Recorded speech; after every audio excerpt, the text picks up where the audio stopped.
This episode of Recording Studio Rockstars is brought to you by Isotope, Native Instruments, Atom Audio, and SAE Institute Nashville. You're hearing my voice right now mixed through Isotope, RX, Ozone, and Neutron on Atom Audio monitors and headphones. Please check out our awesome sponsors using the links in the show notes below, and like and subscribe to our YouTube channel and leave us a comment. It's a great way for you to help support this show. Now get ready to rock.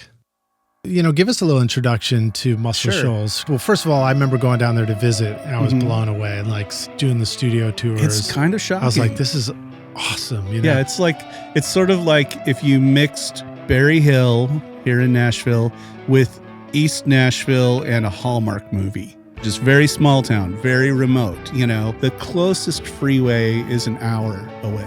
We have one flight out of the airport. Most days I don't see the plane. I saw the plane day before yesterday, and it had been over a month since I'd seen it. It's crazy. You go outside, you don't hear a freeway. You don't hear air traffic.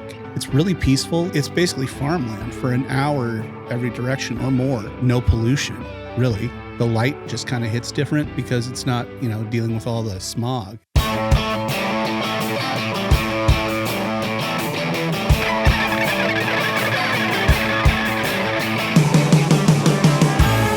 Welcome to Recording Studio Rockstars. I'm Lid Shaw, and this is the podcast created to help you become a rock star of the recording studio.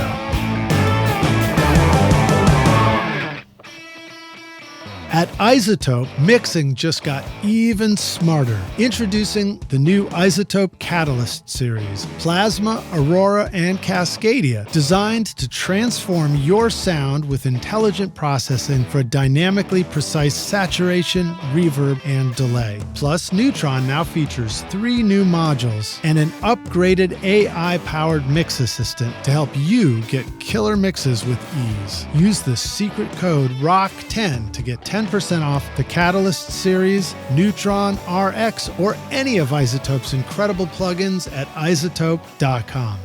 Howdy, Rockstars. It's your host, Lid Shaw. Welcome back to Recording Studio Rockstars, bringing you into the studio to learn from recording professionals so that you can make your best record ever. My guest today is Craig Alvin, an award-winning audio engineer based now in Muscle Shoals, Alabama at Noble Steed Studio.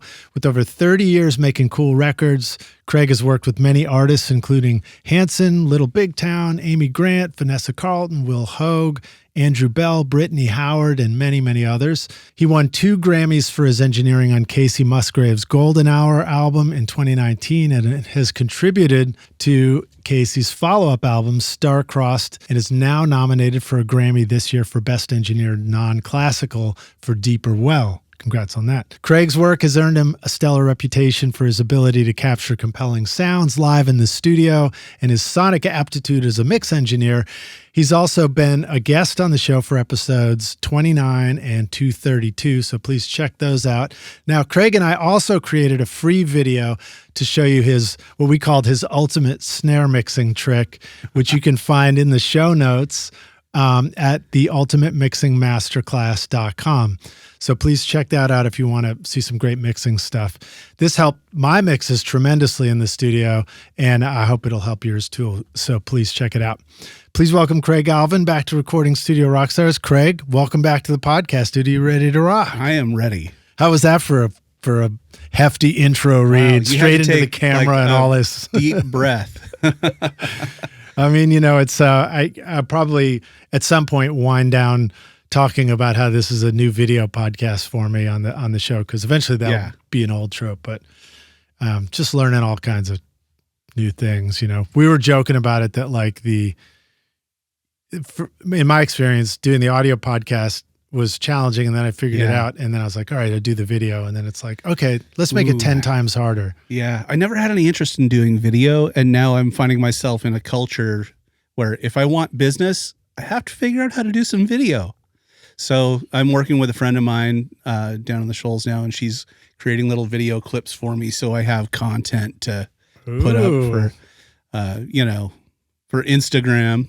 I guess Instagram shorts. Yeah, stuff like that. So. Yeah, I think everybody dabbles in that on some level. I feel like, especially for our generation, you either have the attitude of screw that, I'm not doing that. That's stupid. Well, that's been my attitude. or you eventually just like, okay, I'll do it. And then you try and figure it out. No, I have to figure it out. You know, I have a management, and they're very like, adamant about like, this has to happen. Yeah. So finally I caved. So I'm going to do it. Nice. We're doing it. I mean, there's other things we cave into in the studio, aren't there? Plenty, you know. Pro Tools. Oh yeah.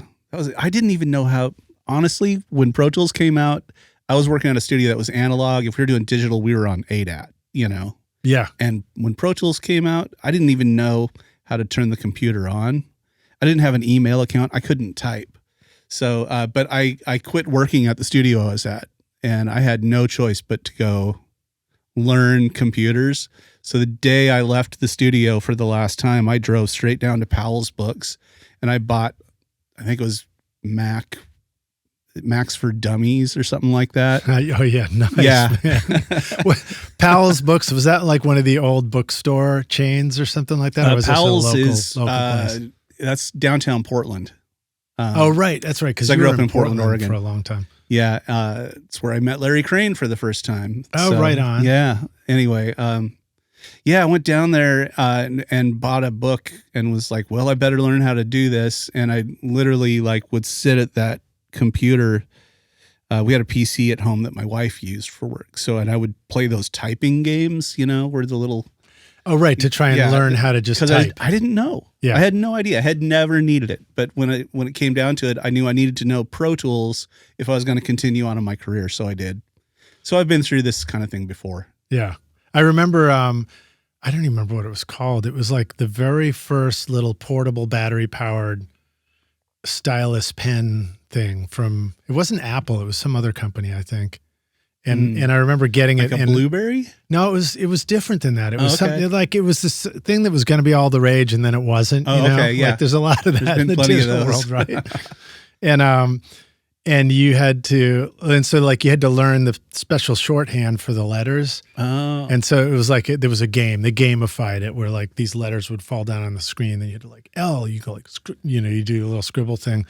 And I remember doing that at the movies with my girlfriend, like I'm like sneaking in this game on the side to learn it. And it was, you know, completely useless in the end. I never use it for anything, but I still have it. It's somewhere in the basement. Nice. If I can remember what it's called though. I mean, there's, do you think that there's stuff like that comes and goes in the studio gear wise? I feel like there is in the digital world. Sure. Yeah. And there is in the analog world too, right? Can you think of stuff analog that like was going to be all the rage and then wasn't? Sonic maximizers. That's Everyone had to have one. And then suddenly it was like, those aren't cool anymore. You know, I can think of another. Are they cool again now though? Well, if you get a vintage one, I just saw like a very high price on a vintage BBE Aphex or something, was it? Well, there's BBE was a Sonic maximizer. Yeah. And then you had the Aphex. You know what I have 3 of? Is back in the early 90s do you remember when Behringer wasn't like a terrible company, like where it was all made in Germany and like it was kind of high end, right? And they made one called the Dualfex 2, and what they had done is they had taken the Aphex and the Sonic Maximizer and called one like modern and the other classic, and had put them into one box, and you could blend between the two, and they actually sound really cool. That sounds cool. It's all stepped and everything. It's really kind of a high quality thing. And yeah, I have 3 of them because every time I see one for $20, I buy it. Yeah. Because they're cool. Yeah. It's cool to collect stuff like that. I mean, sometimes it's tricky to actually use it again on sessions, but you're pretty good about that. You go out of your way to find cool pieces of gear and also hook them up. Yeah. Yeah. I having recently built my own studio, I've had to learn not to, like, I can't have everything. Like, right. Because it fills up too fast. Too fast. I know some people who have the kind of that like maximal approach of setting up every piece of gear they've ever owned in their studio. Yeah. And while I think it's amazing, when I walk into their studios, I don't even know where to start. I have no idea. So do you think you could have done a mix in Jack Joseph Puig's room? I remember staring at that Mix magazine cover for hours going, what is all this stuff? You know, it looks so cool. Yeah. It's like this wall I know. of stuff. Imagine the acoustics though. I It's mean, really I don't know. strange. Maybe sounds are really good bouncing off the Neve knobs and Yeah. Who knows? other cool things. I wouldn't know. I mean,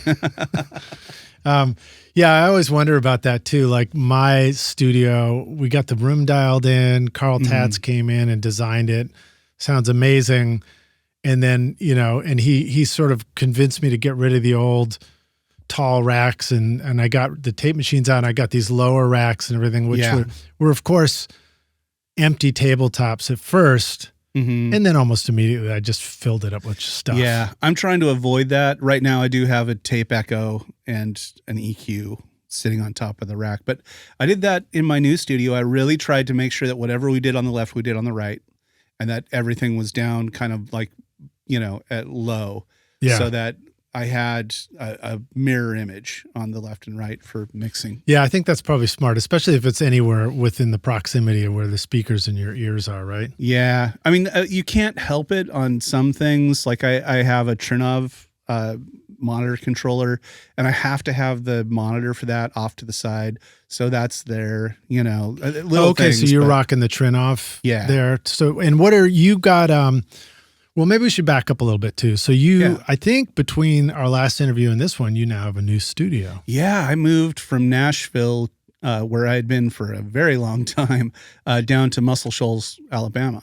It's so awesome. You know, classic, the hit recording capital of the world. And it's still there, still going strong. It's a beautiful community. And it was 2020 and the neighborhood here had just been hit by the tornado and then we got hit by COVID and then what, a 37% property tax increase all within like a month. I can't even say I remember that. I mean, I do remember that, but I'm still remembering it. You know what I mean? Yeah. What a blur. That was a strange year. Yeah, no doubt. But we also saved home studios that year. Yeah. Yeah. Thank you. So why don't we give us a little introduction to Muscle Shoals? We've done it before, but I mean, it's I was surprised. Well, first of all, I remember going down there to visit and I was blown away, like doing the studio tours. It's kind of shocking. I was like, this is awesome. You know? Yeah. It's sort of like if you mixed, Berry Hill here in Nashville with East Nashville and a Hallmark movie, like all in one. You know, it's very strange. It's very small town, very remote, you know. Also reminds me of early Murfreesboro when I was there to go to college for the town. first time. Yeah. You know? Yeah.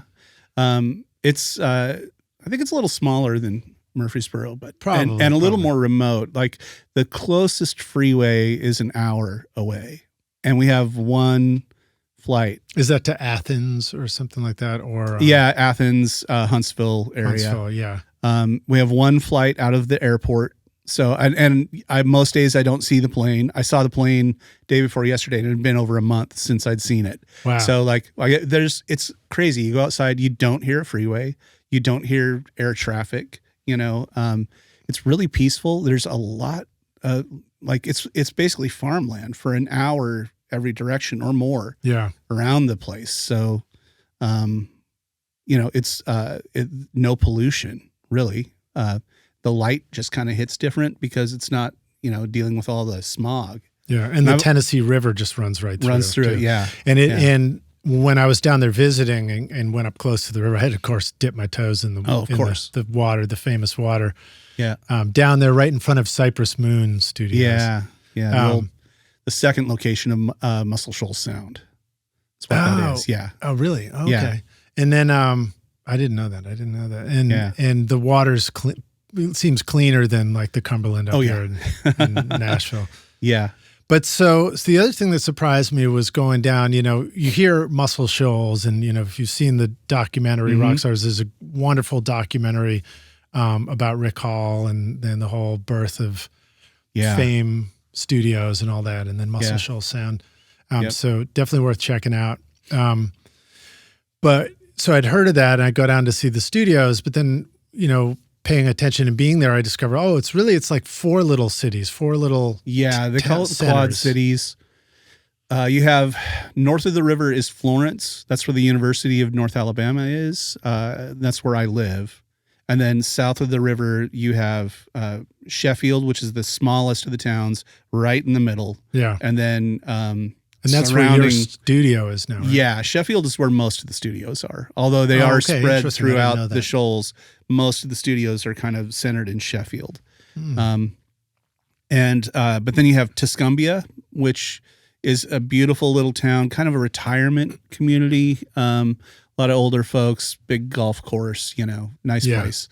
And then Muscle Shoals itself is the only one that isn't really like, it's a town, but like there's no downtown. It's mainly like kind of like strip malls and ranch houses. Like that's right. And but so funny enough, like Muscle Shoals sound is in Muscle Shoals, and Fame actually Muscle Shoals sound is in. This is the funny part. Muscle Shoals sound is in Sheffield, and Fame, which stands for Florence, Alabama Music Enterprises, is in Muscle Shoals. Okay, all right. So they're both really named wrong. The whole thing feels like you're a few blocks away from the next studio anyway. So it's all so close. When people come down, they're like, "Well, how far away is this place we're going?" It's like it's always under 15 minutes. Yeah, like we're not going to go far. And then Florence is this cool. I love Middle America, town squares, old main streets with the tall brick, storefronts on either side and everything like that. And it feels like that down there, especially in Florence and Sheffield. Yeah, and Tuscumbia is that way too. So Tuscumbia is actually a little larger than either of those. Okay. Yeah. All right. And so on my visit there, Florence seemed to be where I went to find a coffee shop the first time. And then I walked by and there's this cool redone movie theater that also does shows and stuff. And I was like, that's really cool, Yeah, the Shoals Theater. There's a lot going on down there. Yeah. And a lot of studios. But then coming over to Florence, I was like, whoa, what is this? Coming over to Sheffield. Yeah. I was like, whoa, what is this? This is like really cool. I'm just a block off from Montgomery Street. And so downtown Sheffield, the main street is called Montgomery. Yeah. And then right where I'm at, on the corner where I'm at, you have Noble Steed, which is my studio. And then across the street, you have the Nut House. Yeah. Where there's 3 studios in that building. So it's an old bank building where Saul Philcox Littlefield, the guitar player, is doing a lot of production work. He has a second room up there. And then there's a third room where my friend Ed Biscara, who I've known since I was like 13, we grew up together. But he has a studio there.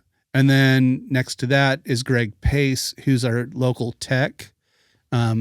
Does all the studio tech work, but he has a studio called Funkworks. That's also his shop.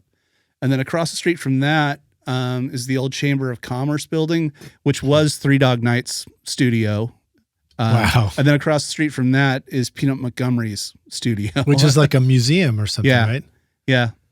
And then he's got his little recording. Maybe you just said this, but the VFW hall. The VFW hall is there too. That's turning into something interesting too. Yeah, it's got a ballroom upstairs and then the old VFW bar downstairs. And our friend David just acquired that place. Very excited to see what happens with that.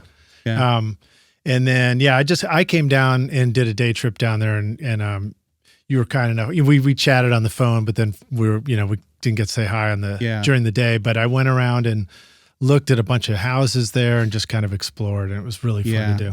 So they're on sale, by the way. They're on sale. Yeah. The houses down there are cheap. That also reminded me of earlier versions of East Nashville. Yeah. When you could buy a house for, a livable house for $150,000. Yeah. Like it's unheard of now here, but down there you can still do it. Well, it's worth mentioning too, because typically the repeated cycle of story is the music and artist community will sort of move into where they can afford and where people start, gathering. Yeah. And then that'll become something really cool. And then one day it gets gentrified and you kind of move on and do your next thing or whatever. But like Muscle Shoals and where you are has a, this long history of making great music. Yeah. Going back to the 60s and even before that with jazz and blues and, it's the birthplace of Southern rock.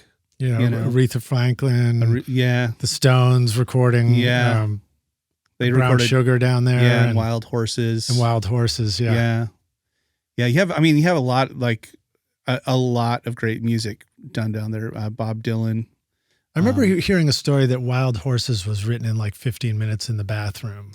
Yeah, I have no idea if that's true, but it is a great, it is a great But story. now I'm wondering, like, was that the bathroom of Muscle Shoals Sound? Yeah. That's probably not a very big bathroom. That's what they say. Either. From what I heard, it's like, he probably just went in there to work out the guitar part, so the band didn't bug him. Because you're just trying to get away from everybody. I know what that feels like in the studio. Yeah. We had to work on a song for a session, and the only place to escape everybody was going to the tiny coffee kitchen and just huddle. Yeah. Not leave until we had arranged the whole thing. And it worked.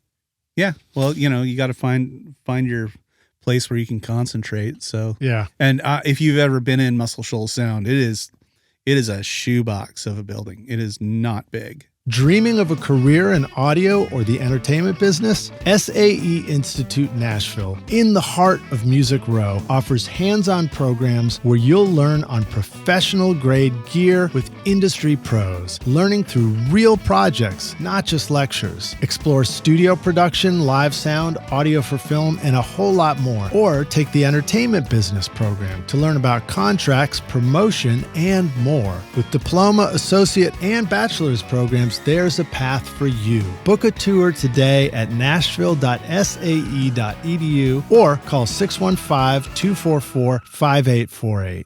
I know, it was amazing when I saw it. It's very inspiring because when you see a studio like that and you think of the sound that can come out of it, your mind starts going. You're like, oh, I could see how I could just take a not a huge space and make it really work. It also reminded me a little bit of the Hay Bale studio that we did at Bonnaroo, which was smaller than that, but discovering that other than drums being, if things get way too loud in there and you got a live vocal mic, it doesn't work. But if you're balanced, like a tightly knit live performance in one small space can totally work. Yeah, I went over there one day. Ben Tanner, who's been on the podcast, I believe. He's a producer, engineer with Single Lock Records down there and played for. I don't know if Ben's been on yet. But, Ben Tanner, he's keyboard player for Alabama Shakes. Oh yeah. Anyway, I'd love to do one with him. Yeah, he was producing a band from the Netherlands that they came over to Muscle Shoals Sound, and they rented my. I have a Universal Audio 610 console at the studio. Yeah. So, which I found at a garage sale. Anyway, yeah, we got true hear story. Some garage sale stories, dude.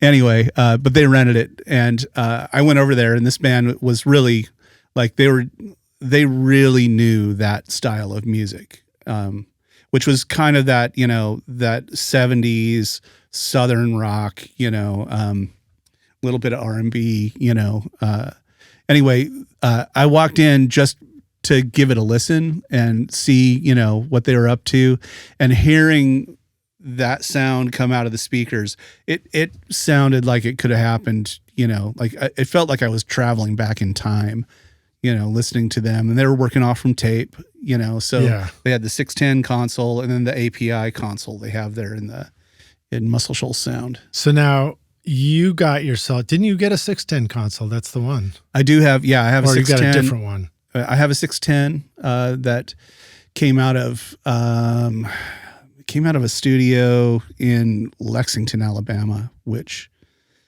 unfortunately I can't remember the name of.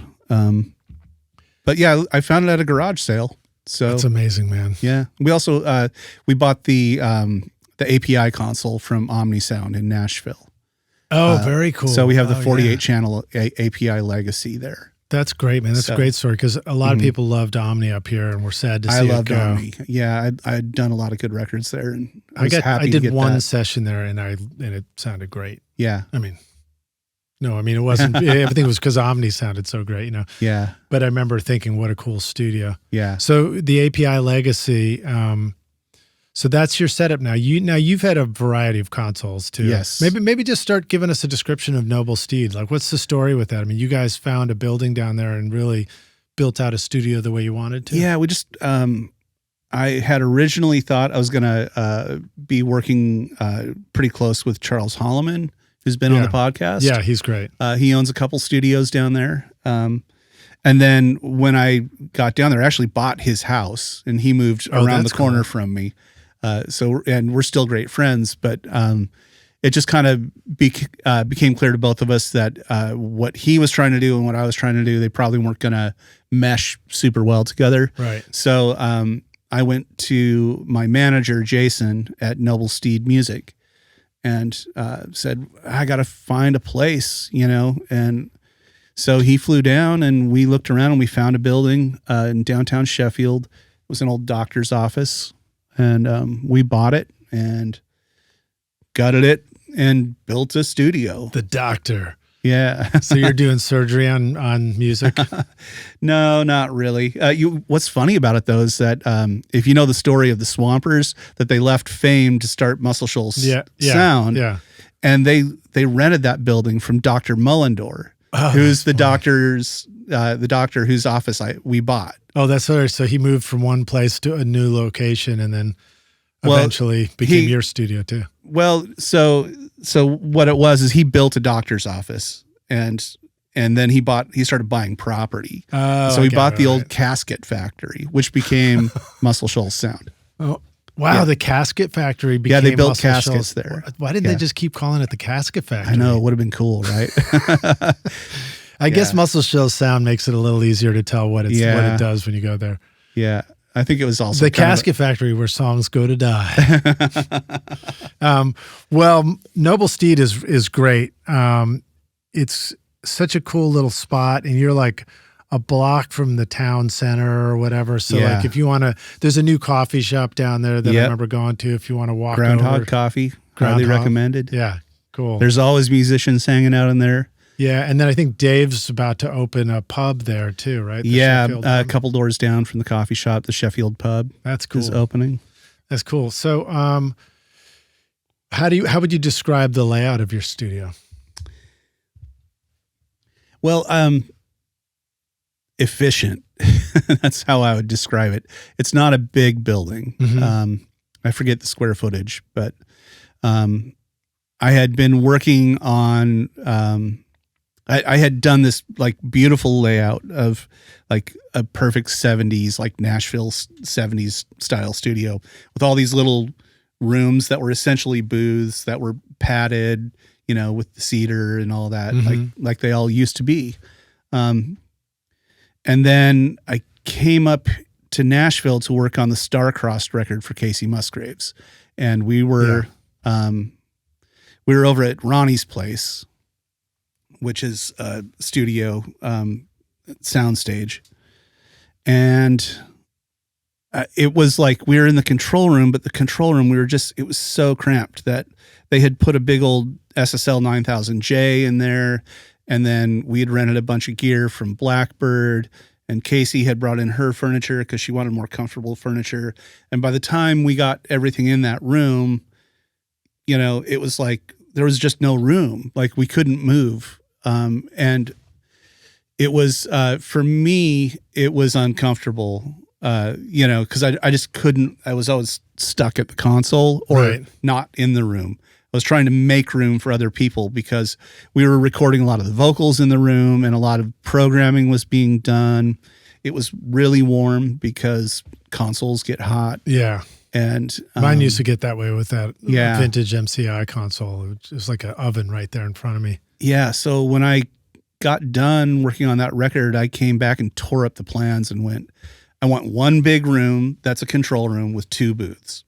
That's all I need, And if I need a bigger studio, like if I need a big, like if there are 9 people on the floor and we're doing a big country session and, I have to have a booth for the piano and a booth for the acoustic and a booth for the vocalist and a booth for the, electric guitars, I can go across the street to Jimmy's place and rent that. Yeah.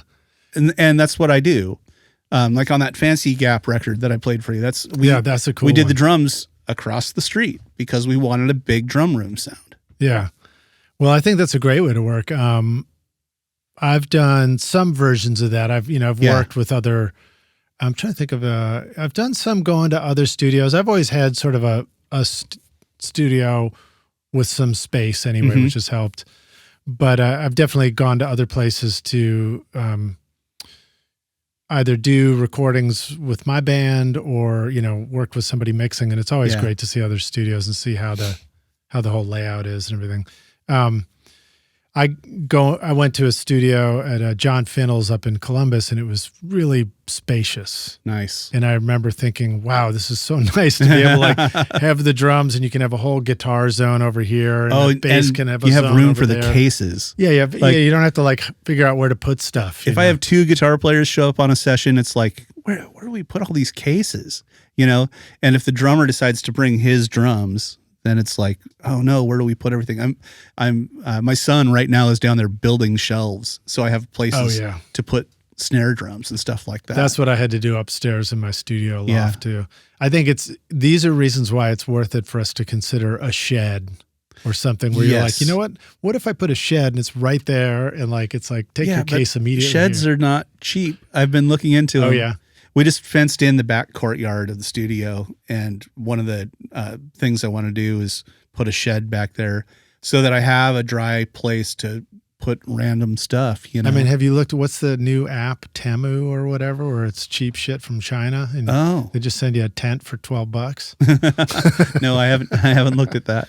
All right, so I think it's fabulous what you've done with your control room.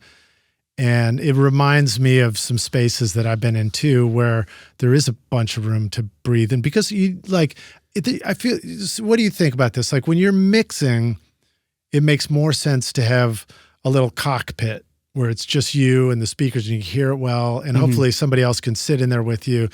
But when you're creating, it's like you really want to have people around and you want to be making music with people and you want everybody to know, where do I sit? Where do I put the laptop or the keyboard or my guitar or whatever? Yeah. And the tough part for me in figuring out how that studio was going to work was that a majority of my work is mixing. Most of my time in Nashville was spent mixing. And that just was purely by luck. The first record I mixed when I moved to town did really well. So then everybody labeled me the mix guy. So I went for about... That's what I remember labeling you, the mix guy. Yeah, it was like for about the first 10 years I was here, nobody let me touch a microphone. So I was still going and making records elsewhere, but in Nashville, I was just a mix guy. So anyway, but still, a majority of my work is mixing. So I wanted it to sound really good. But then I also wanted it to be this open creative space. So, and I think we figured it out. The monitoring there is really good. Yeah. What are the big monitors that you have? We have the JBL M2s. Right. And I have the Trinov, but believe it or not, I haven't turned on the correction, the room correction. So what does it do? Nothing yet? It's just a monitor controller. Oh, that's funny. So it's a big fancy volume knob that I paid a lot of money for. Well, I have heard them demoed and they do sound pretty great. So they do. Maybe at the time when you're ready to try it out, you might be like, "Ooh, I like it." I had the Dangerous, the same one you have. Yeah. And I loved that thing, but I felt like the Trinov was a pretty significant step up. Wow. Yeah. That's pretty impressive. Yeah. My step up, mine was a huge step up. I went from the pre-Sonus, I used to have that too, the central station. Which was exciting for me to have at the time. Yeah. Uh-huh. No, I didn't even have the central. Maybe it was a little tabletop one. Yeah. And then I went up to the Dangerous and I was like, oh, that's at least you didn't have the big knob. The big knob. Yeah. You remember that? Oh yeah. The Mackie. Yeah. Well, okay, cool. So you've got that. And then you've got, a drum room, a booth, you got a vocal booth there, and then behind you is where the piano is in the keyboard world. Yeah, too, and I have it kind of set up as like a seating area, but the idea is that it's a space that you can use however you want. A lot of people have been coming down and using the studio for video. Mm-hmm. So a band will just show up and play live in the control room, and they'll just shoot the video and we'll record it. Yeah, I think you did a recent session with Chad Brown or something there too. Yeah, where I saw some video shots. We had a couple of groups come in and shoot some live video for that. I know. I'm trying to remember the names. L.A. Edwards was one of them, but those turned out great. By the way, Chad's a talented dude too. He is. He won the Grammy for the Toy Box Studio. Oh, nice. Yeah. It was the Mike Ferris Shine for All the People. Yeah. So he brought that in. They did the mixing. That's super at my cool. studio, which was a lot of fun. But okay, so just to describe it again, because I think this idea of like how do you make a really cool functional studio that works for all these different things out of it's not a small space, but it's just not a huge space. Yeah, I don't have a giant drum room. Right. So you decided like to have like a drum room that would work. It's not too small. It's bigger than Muscle Shoals sound. Well, right? yeah, it's bigger than most drum booths. Yeah. But it's still it's not huge. It's if you're wanting to set out your room mics and space them apart and get the big drum sound, that it doesn't do that. Do you know what the square footage is or what the dimensions are? I don't remember. Okay, I don't know off the top of my head. I'm going to guess it's something like 8 by 10 or something, or maybe it's more than that. I think it's a little bigger than that. Yeah. But still, I mean, I made sure that there were no parallel walls. We did some treatments in there. What kind of stuff did you decide to do on the walls and things? And does there need to be bass trapping in a drum booth? There is some, a little bit of bass trapping, a little bit of diffusion. There are clouds that are hanging in there. But for the most part, it's just sheetrock and plaster walls. And right, because it's an old building, so you've got a combo like that. Yeah, and then just kind of moving things around to find where they sound good. What I've been doing lately, if I want a big drum room sound, I've got the Universal Audio, the Sound City plugin. Oh, so I just like take the input for the overheads and I put it on an aux and put the Sound City plugin on it, and then I run that to a track that says room mics. And I just print it while it goes down, and it sounds like it's in a big room. Native Instruments supercharges your music production with Complete 15, featuring Contact 8 new machine hardware integration and cutting-edge synths, samples, and effects. Contact 8 now gives you the chords and phrases tool for instant inspiration, the Leap tool for dynamic looping, and Conflux, a hybrid instrument for blending organic and synth textures. Plus, Machine 3.0 is here, giving you seamless control over Native Instruments gear and the latest NKS-supported hardware. Use the code ROCK10 for 10% off at nativeinstruments.com. It just sort of crunches out the overheads and makes them sound like a bigger space. Have you messed with it yet? No, not yet. Okay, no. So what they did, I had the Universal Audio guys, like their whole crew, with Bill Putnam Jr. and then a bunch of guys from the office and video crew and all that. They came by to interview me about finding the Universal Audio console. That's awesome. So, and they took some video of me, showing off the console, and we talked about the history of the console. I'll try and get that from you so we can put it in the show. Well, it's not out. It's not out yet. I don't know what they're going to do with it. They haven't told me exactly, but all right, be patient, rock stars. Yeah, but it's going to be through their whole thing. I don't know what they're going to do with it, if it'll ever get used. But but they came down. I got to talk to the guys who made that plugin, and basically they just went through and they had old tapes that they would pull out of the vault, and then they were doing their impulses and setting up the different mics in the different positions of the room, and looking at, they took extensive notes off from all these tapes, and they did right down to incorporating like the noise reduction that they were using on the tape machines. Wow. To figure out how they got the room to sound. Because, I mean, you have so many classic records that have been done there from, like, Nirvana, Nevermind to, Wasn't Fleetwood Damn Mac. the Torpedoes done there? I think so, yeah. You have all these great Petty. records and so we know the sound of that room. So what I do is I just fake it. I take the overheads, run them through that plugin and print it. So it sort of puts the room impulse response on it. Yeah. Gives it the room sound. Okay. Gives it the room sound, but also the sound of their mics and their outboard gear and their console and their noise reduction and everything. You have all of it. I remember hearing similar stuff also about Ocean Way Studio A or something like that. Yeah. In LA and so many rock records being done there. But yeah, I have that plugin too. I haven't tried that one yet. Yeah. So I need to do more of that. Yeah. It's it works. Yeah.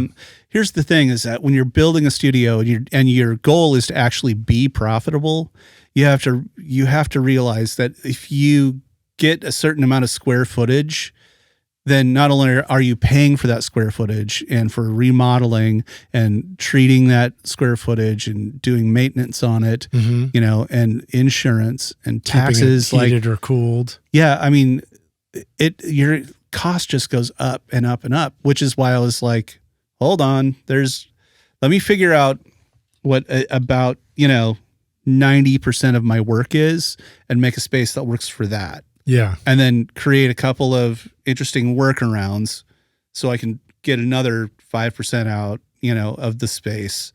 And then if I need a bigger place, I'll go to a bigger place. I think for me, that version was the home studio thing too. It's just like, it's all under one umbrella. So I'm not planning on leaving my home. So therefore my studio will still be there tomorrow, hopefully. Yeah. So then you also did make some choices. You also decided to build a vocal booth off to the side, right? Yeah, we have a vocal booth, which again, is like one of my big problems with a lot of booths is that they sound terrible. Yeah. The ventilation is noisy or there is no ventilation.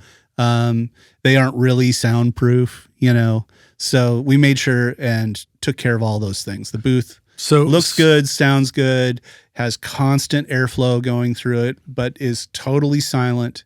And when you close the door, you don't hear anything coming through the wall. Oh, that's great. Even from the mix room, because I would have to really crank it. Yeah. To get just a little bit of low end. And I've tried, you can do that, but I'm not typically monitoring that loud. Yeah. So that's a cool thing that you can do all that. In mine, my kitchen sort of doubles as the vocal ISO booth. And you can see through the glass and the sound lock into the drums, but you totally hear drums on the vocal mic. Yeah. There have been times where I was like, we've recut the vocals and I'm like, oh man, we lost a little of that drum sound. Okay, cool. So that's a cool way that you've got it set up. And then the keyboards are sort of to the back of your room. So it's almost like there's instruments and piano and keyboards back there that kind of break up and diffuse the sound in the back of the control room too. Well, the interesting thing about that building is that from the front to the back wall is 33 feet, which is the length of a 20 hertz wave. Yeah. So it doesn't matter. Whatever bounces off that and comes back does not cancel. Okay. All right. It's not even physically possible for it. Did you sort of think that through before you? Well, I was very happy when I did the measurement and saw that, like, oh, I don't even have to worry about this. I do have a curtain because it's really it's beautiful. It's an old glass brick wall from the 50s. Right. So, and it's still there. Most of the time those get torn out, So, I mean, it's floor to ceiling glass brick. Which is nice because it lets light into the studio. Right? Yeah. But then I also, I bought like a vintage red theater curtain and had it cut to size and had someone come in and professionally hang it so I can close that up and then we don't get a slap off from it. Right. So you can let the light in when you want and close it off when you don't. That's cool. Yeah. That's a good idea. Okay. So now here's a nerdy question. What if we want to do a curtain thing? How do you find somebody to cut it and resize it? Like what's your tip for something like that? A lot more expensive than you think. So I had a friend who had a vintage clothing store, and he had closed that down. And he had these vintage curtains that were in his clothing store, so he just had them like already sitting aside. so I was able to like trade him something. I don't remember what, to get him. And then another friend of mine who does alterations and stuff, she was able to go in, do the measurements, cut the curtains so that they fit, because I have them in the drum booth too. And then I had to call a professional company to come like get the hardware and hang it. And that was actually the most expensive part. Right. It's actually probably pretty heavy. They're heavy. Yeah. And the hardware was, I mean, isn't it like pipes? Isn't it just like pipes screwed together? No, it's not. It's pretty heavy duty, especially if you want to be able to draw them easily and all that. It was a few $1,000s to have the curtains hung. Wow. Okay. Well, it's good to know. It's good to know. Yeah. We could have just stapled them and it would have worked, but could have just hung them over mic stands or something. Yeah. It would have fallen I have over done in the middle that. of a session. Yeah. These are all the good things we learn to sort of rig something up quickly and easily on a cheap home studio setup. But when you get the chance to do it right, it's pretty nice. Yeah. And then, of course, you also have a great eye for just the design of the space. So you've got this like cool looking red couch right behind you. Yeah, my wife found that. That was a real score. That's mid-century modern. It's a whole set. And if we were smart, we would have sold it because it's worth a lot more than than the musician's butt who's sitting on it. Yeah, I mean, we could have sold it and had plenty of money to furnish the whole place. Super rare, really beautiful thing. But we also were like, this is what the universe brought us, so it's supposed to be here. I remembered it. I just brought it up on a podcast, so clearly it was a good. Well, and good then choice. weirdly, like the acoustic treatments that I had bought and that were sitting in storage were the same color red, and the curtains that I lucked into from a friend of mine were the same color red. So nice. It's like, I guess it's supposed to be.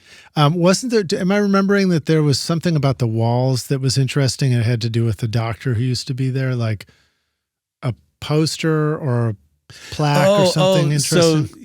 So in his office, he owned a lot of property, and in his office he had a big it was a rack for key rings, and every one of them had a little label for which property it went to, and there's one on the side that says 3614 Jackson Highway, which is Muscle Shoals. Wow, what a good story, man. Yeah. Did that survive the it survived. Yeah, we have it. So okay, cool, man. Yeah.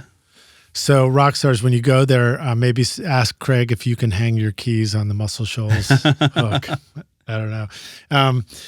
So what else do you want to say about your studio? Now, did you also think about making a little space for, so you still have a kitchen or a lounge or an office or any of that kind of stuff?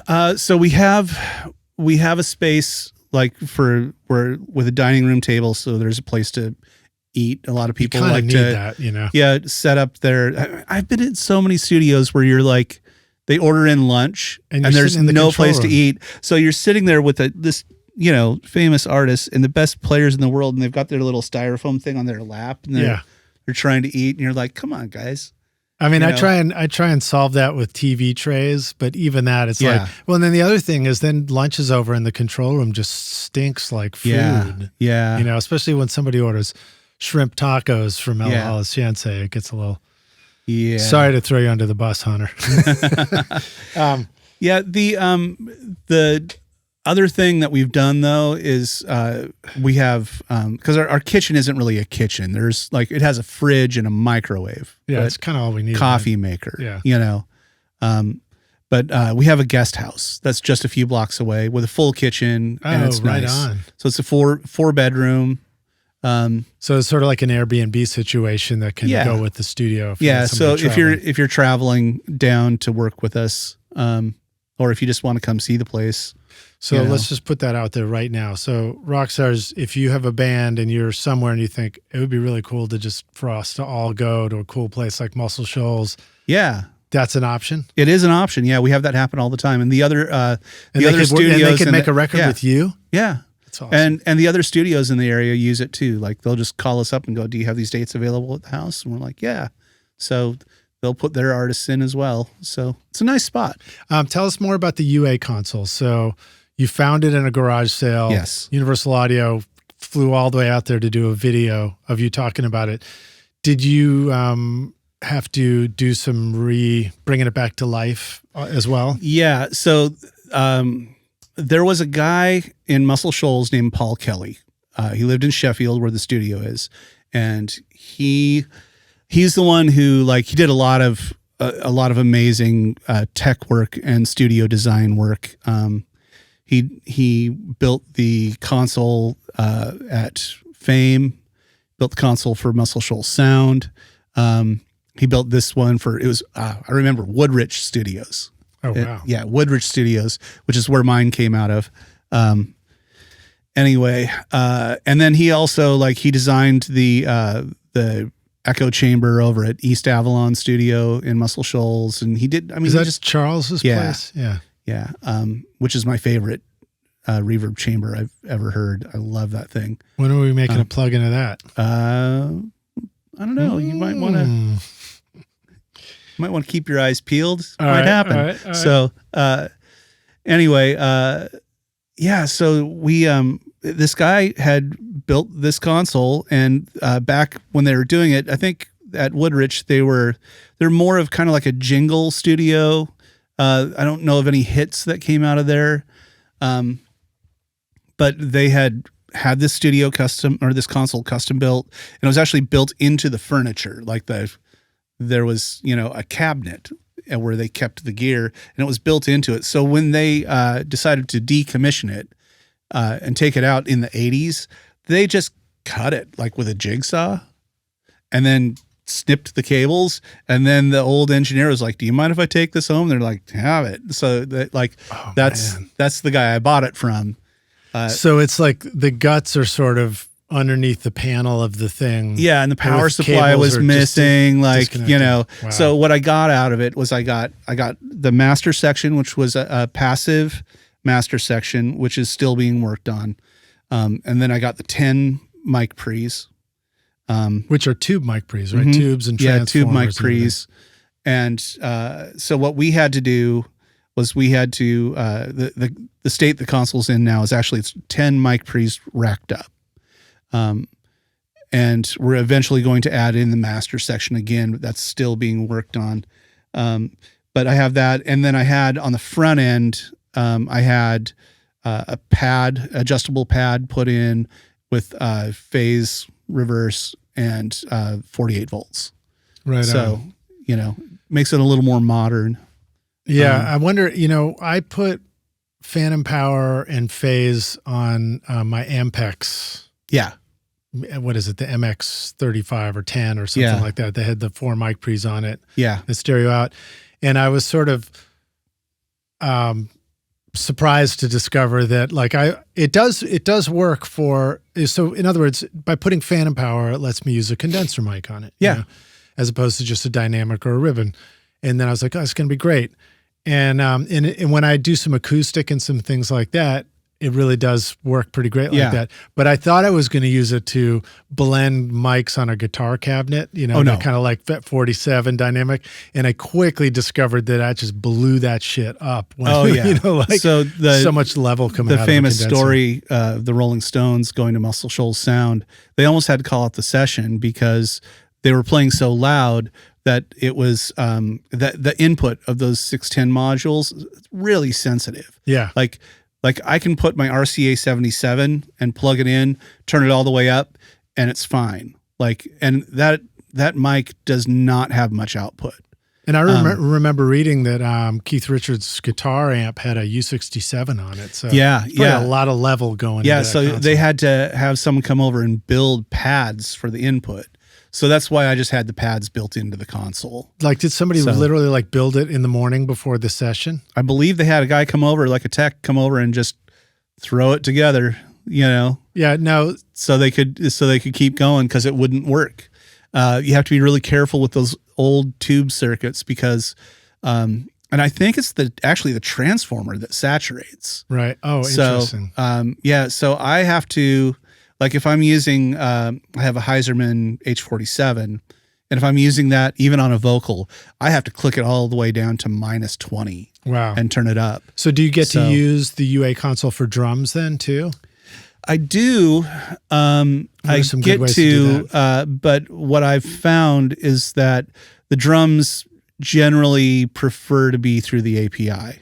Okay, cool. Because, APIs do that squishy thing. Right. But I have done whole sessions on the 610, and it does sound beautiful, but, you are having to engage that pad a lot. Do you remember the inward connections or, I think it's inward connections that made like a UA looking 8 mic pre, tube mic pre thing with the big knobs? I don't remember I forgot what it's called. It's been years since we used to use it, but then I won't ask you if they're similar. Well, very cool, man. Well, let's dive in and talk about some of these cool records you've been making down there too. Okay. iZotope is truly amazing for mixing and mastering your music. Check out the new iZotope Catalyst series featuring Plasma, Aurora, and Cascadia. Powerful tools designed to supercharge your mixes with intelligent processing. These innovative plugins give you dynamic control over saturation, reverb, and delay, effortlessly enhancing excitement and clarity. And now Neutron introduces new modules like Clipper, Density, and Phase, completing your flexible, fully equipped mixing suite. Plus, the new AI-powered Mix Assistant helps you create a custom signal chain for your audio, referencing professional instrument profiles or your own examples, with easy macro controls to dial in a perfect mix. Use the coupon code ROCK10 to get 10% off Plasma, Ozone, Neutron, RX, or any of the fantastic plugins at iZotope.com. Howdy, Rockstars. We're back now for the jam session, a.k.a. the second half of the show, a.k.a. I don't know what else to call it. And my guest today is Craig Alvin, joining us for the first time here at the video studio. Yes. Welcome back, dude. You ready to jam? Oh, yeah. Tell us what you've been working on lately. What's exciting? You got any new artists you're working with? Yeah, I've been mixing a record for a country artist here in Nashville. Her name is Anna Voss, and I'm really, really excited about how that one's turning out. It's ANNAVAUS. Oh, cool. Yeah, go check her out. I really like her music. Well, I know in some of the stuff that I was listening to, Kacey Musgraves particularly, there's a lot of acoustic instruments. Yes. Sort of like, the songs, Deeper Well, Jade Green, Anna My Eyes. There's this like intimacy of the guitars. Yeah. So is that Todd? Yeah, your neighbor. Playing on those? So. Yeah. And it's such a great sound. And so part of what I wanted to ask you about was the guitars on some of those recordings, and particularly just in general on stuff you do, when you have this ability to take an acoustic guitar and make it feel kind of up close and intimate. And I felt like there's a richness in the harmonic tone, but it's not like a bright guitar sound. Yeah. Yeah. Well, first of all, I just have to say that a lot of that is just Todd Lombardo. That's how he plays and stuff. It is. Yeah. I was very privileged in that for several years, I got to share a studio here in Nashville with Todd. And, so we were always like, he was always in the live part of the room and I was in the control room. So he'd be working on something in his half and I'd be working on something in mine. And then we would occasionally have to come together and figure out something, and I would go in and help him. And so we had kind of a natural partnership going that way. So when we walked in for the first day working with Kacey on Golden Hour, we already had a routine figured out. I knew how to record Todd. And he's unlike any other acoustic guitar player that I've ever worked with, because his touch it's light, but it's really even, like really, like he just knows how to coax the most beautiful tone out of the instrument. And he's never abusing it, know? So, I mean, that, like, you've probably worked with a lot of guitar players. You've probably heard a lot of different approaches there's to it. There's a lot of people who are great guitar players, but when you put them on acoustic, they can be kind of ham-fisted. Right. There's a heavy-handedness to picking sometimes. And with so many instruments, if you overplay it, you lose the tone. You can do that with drums. Cymbals are really bad with that. Acoustic guitar is definitely that way. But yeah, just about any instrument has a range in which it really sounds best. And Todd knows how to stay in that zone with his instrument and do just a masterful job of that. So I guess, what's helpful for us to think about too is understanding, like, what does an instrument sound like when somebody's playing it that way? Mm-hmm. So for example, if we were to walk in, what might we think, oh, wow, he's playing really quietly? Yeah. Yeah. I mean, it's not so quiet that you can't record it. I had to, last week I had someone come in who, was a fairly new guitar player and she was doing a good job, but she played so quietly that I couldn't get her above the noise floor. Wow, and I just had to go like, you have to play a little louder. You gotta give us something. It can't just be all in the imagination. Yeah. I'd recorded with somebody who played very quietly, and then I gained it up a lot later. And one of my discoveries at that point was like, oh, wow, the noise floor just went crazy by the time I gained it up to be an in-your-face sound. So do you find that also that it can be wise to make sure you're kind of emulating where it's going to go in the mix when you're creating it too, to make sure that you don't have something hidden and tucked away in there that's going to be revealed later? I'm always mixing. Like, I'm never not mixing when I'm working. So the sound I'm capturing, I'm really hoping that that's the sound that gets used at mix. Yeah. That's the idea, and I realize that there are times when you get to mix and you're like, you know what, I gotta break everything, I'm guilty of doing that. And that's just a normal thing when you go to mix. But I'm always striving to give people like the record when they're tracking. This is how the record should sound. So that's I learned that from Joe Ciccarelli. Yeah. So, and I think I've told that story before. I think you talked some of that about that on the show, which was cool to just hear. Go make the record. Get the sounds that are supposed to be there. So to that point, how does that inform us in terms of the usefulness of outboard analog gear versus the usefulness of all the digital plugins and manipulation that we can do within the computer too?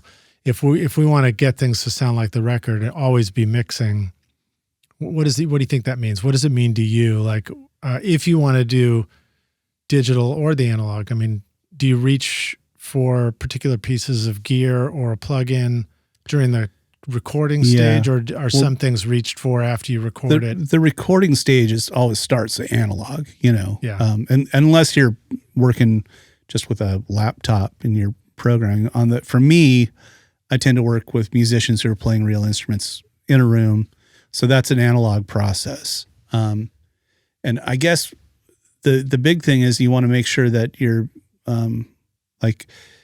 gain staging is such a huge part of it. So if you are working with someone who plays a little quieter, you want to make sure that you have a cleaner preamp, a cleaner microphone, so that you're not buried in noise. Mic placement is so much of it too, but I mean, this all gets talked about, a lot. For me, I just try to make sure compression and EQ and stuff like that. Is that stuff that you like to have available at the recording stage, or do you try and lean more towards mic choice and placement and mic pre? Mic choice, placement, first. Like it kind of goes like, here's how I think about it. Like the farther back you can go in the recording process, the better results are going to be. So if you go all the way back to if you do a great song, if you write a great song, then everything after that doesn't matter as much. And then if you do a great arrangement of the song, that is another level coming forward. And then a great performance of that with a great instrument. Then you get to the microphone and the room and then the pre, like all this stuff, it matters. But the farther back you go in that chain, the more value you bring to the recording.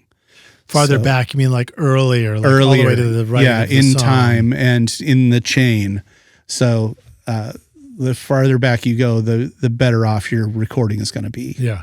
So like if you get to the end and you've got the listener, the fan who's just listening on earbuds, and you think those aren't necessarily great speakers to hear this on, it might benefit so much from all the other choices that were made along the way that Oh yeah, fans like, it's fine, I don't mind. yeah. It's a great And tune, I mean, a lot great of singer.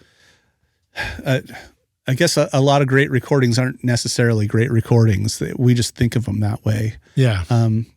It's surprising to me how often I will think, oh man, I haven't listened to this record in years. I need to go back because I love how that record sounds and how it makes me feel. And I'll put it on and go like, this isn't very good. Like it totally doesn't pass, for me now. And I do that with my own stuff too. Yeah.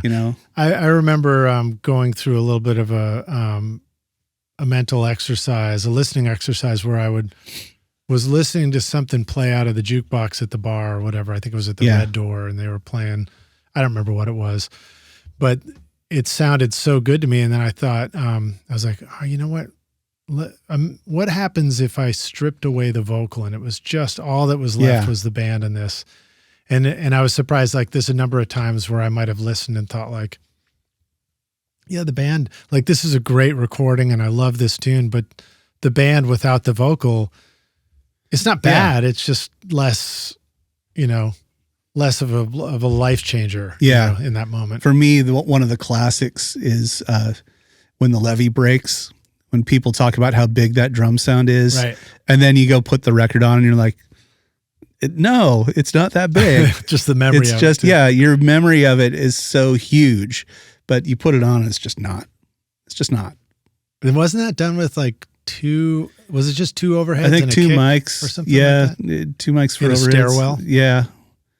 And I mean, I don't know. I think there was definitely some heavy limiting going on. Was that the one? I think that was done at Studio A at Ardent in the stairwell. Maybe I'm wrong about that. I don't remember. I know there was a Led Zeppelin record down there. I think, and my recollection of all that stuff, because I've read so much about it over the years, it all kind of gets blended together. Well, the good news is now that we're doing a video podcast, it means that people can comment. So rock stars just jump right in. Yeah, and set us right if we need to. Don't even worry about setting me right. Just make sure. I don't even remember where something was done. Yeah, I don't even remember what I did on my own sessions. People ask me all the time, like, "Oh, what did you use on that vocal?" I'm like, I don't know. That's why I always try and phrase my questions where I'm like, you did this great thing on this one thing.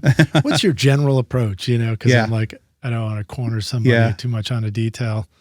And then also, hopefully, I tried to fire up the room cam. Of course, our video kind of flaked out halfway through the show and we had to restart it. So hopefully it's all coming together beautifully. But you can see the new little podcast studio here. Yeah. Howdy, rock stars. Hello. My eye is starting to get a little bit better. It got beat up last week. I looked like Rocky Balboa lost a fight to Frankenstein. But I'm starting to recover. So glad to be doing this with you now. Are you ready to launch your career in the audio or entertainment business? SAE Institute Nashville, right here in the heart of Music Row, offers hands-on programs to prepare you for the industry. From studio production and live sound to audio for film and a whole lot more. You'll learn by doing, working with professional-grade gear alongside experienced industry pros. If you're more into the business side of entertainment, SAE's Entertainment Business Program teaches essential basics like contracts and promotion to help you navigate the industry. With diploma, associate, or bachelor's degrees, there's a path for everyone. Plus, Career Services supports graduates as they take the next step. Want to see it for yourself? Immerse yourself in Nashville's exciting music scene and book a tour today at nashville.sae.edu or call 615-244-5848. You just mentioned there was I got a bunch of questions. So Ren was a band that we were listening to in the studio, Crooked. It's got this beautiful piano sound and then this crazy wobbly snare, snares. So Ren is actually he's a songwriter here in Nashville, good friend of mine. We cut that record out at GAT3 Studios in Charlotte, North Carolina. Oh, cool. And it's been a while. It's like that's one of the older ones I put on the list. Yeah. But cool sounds, you know. Yeah, I got to actually do what I love doing, and that, you know, for so many years here in Nashville, when I get called to do a session, you know, you're on a schedule. It's a 3-hour block. You go in, they want to cut like 4 or 5 songs in that 3 hours. So there's no time, you know, you don't get to make up weird shit and try it. But on that record, we had scheduled, I think, a song a day. Mm-hmm. So, the engineering got to be a part of, like, for the whole record, I got to help make up, you know, what we were doing. And well, when you do the song a day thing, it means that you can rethink the drums each time the new song starts, right? To a certain degree, like if we haven't found the sound yet, but that's one where I heard the song and I went, I know what this needs. And a lot of times I'm a little different than a lot of engineers. I am not afraid to just go out and tune the drums. Like, right. I tuned the drums on Golden Hour, you know. I tuned the drums on that Ren record. Man. Oh, thanks. Again, that's Ian, who's a phenomenal drummer. So I'm going to give a shout out to both you guys. So an awesome moment is Slow Burn. Yeah. Where the song, and I was just listening again, and I knew that the drums were going to come in the second verse, but I also knew that they weren't going to come in on the top bar of the second verse. Yeah. They were going to wait a phrase and then catch you. That was just an edit. It was so smart. But what occurred to me, and listening to it this time, I was listening to the lyrics more closely, and I was like, duh, the arrangement itself is a slow burn. Yeah. Literally, you guys had this brilliant idea to like sort of like slowly build it up into the tune. And, you know, I don't exactly remember whose. I know that we were waiting to not have them come in at the, you know, in the first verse or right on the chorus. The idea was verse 2. And if I remember right, I think I was the one who was like, what if we just slide this over one more? It could have been anyone. So I don't want to take all the credit for it. But I seem to remember being the one who went, what if we did it right here? And everybody was like, yes. Yeah. So. Yeah, I was going to say one of the other guys is probably claiming it on a different. Yeah, I'm sure they are. Just grab it. It was just like, whatever. Yeah, that's great. I did something like that once on a production where, again, it was like, in our case, we probably played everything from the top, and then when I was trying to figure out, like, how do we make this interesting? Yeah. And that can be a cool way to do stuff. Do you find that there are more times where there's just something everywhere and then you go into edit mode and you just start muting and rebuilding it and you can discover the good arrangement? Or do you find it's often better to have some clue about what this arrangement's going to be before you go into it? I usually go in somewhat clueless, but going back to the Ren thing, I wasn't. That was one of those things where I was just like, I heard the song and I went, I know exactly what to do. And I went out to the drum kit and I just tuned the drums all the way down. Yeah. And I tuned the snares down so they were flopping. And so that's like when you hear those like super slow tom fills and the snare doing that's just like what that was kind of, that sound inspired that. And then with the piano, it was like I was looking around and there wasn't like a ton of outboard gear in the studio. And I think it was a SSL 4K in the room. So it's an upright piano, right? No, it's a grand. Okay, but I remember it as a wide, like infinitely sustaining sound. Yeah, so I believe like what I did. Abbey Road jealous. I believe what I did was I was looking around the room trying to find like the piece of gear, and I was looking at all the analog gear, and I was using all the analog gear, and then I saw this TC Electronic M2000 reverb, and I pulled up this setting, and I believe it was a compressed reverb, and I just squashed it and turned the direct signal all the way off, and that was the sound. Oh, that's cool. That's why it sounds so. It's big and wide. Yeah, it's and big. It's dark wide, it's and sort of compressed, and the you don't really hear the goes, attack, but you don't miss it either. It just kind of goes on forever. Yeah, it's very cool, man.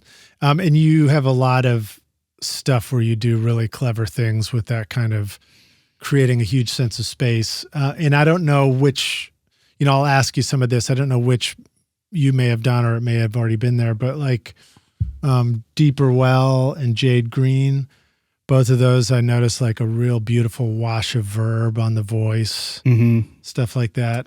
And since I was just involved with the tracking on those, I'm not sure how much of that was me. How do you sometimes when you're tracking like print and include verbs that will make it all the way to the mix? Yeah. So what are some thoughts about that? Like, how do you even do that? So I've found that reverbs are something that since we all kind of open up Pro Tools and we have the same reverbs, if the studio has a particular reverb, like a chamber or a plate or whatever, like in my room, I have an EMT plate. I have a mic mix master room spring, which is amazing. Yeah.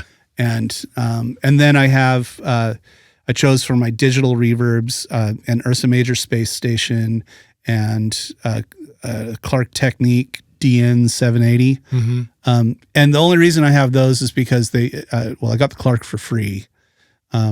But I wanted reverbs that nobody, like most people, didn't have. Yeah. But that sounded great to you. Yeah. Anyway. Yeah. So I know that with Kacey, I brought the Clark, or not the Clark. I brought the Ursa Major, and I also have an old Altec console with a spring reverb that I use. So did you do a thing in your studio where, and I think I've seen you do this in your previous studio too, where you maybe take smaller consoles and they're part of accessing the outboard gear, right? So like, do you have something for these effects which has got its own little mixer? No. I just mix on the main, like the main mixer. I have this old Altec console that I use, old germanium thing, that I tend to just abuse it. Like, push it really hard into distortion. It has a spring reverb with a limiter afterwards, so I can get weird backwards effects and stuff like that. Nice. I love using that, but generally if I'm going to blend stuff together, I'll just do it on the console. Whatever console's in the room. Yeah. I've found that it's really handy to have like a little mixer off to the side for all the synths or keyboards or something like that, just so that I can. Yeah, I should probably do that at my place, but. Well, just pick something, blend some analog synths together, double up and just have one place to print it from.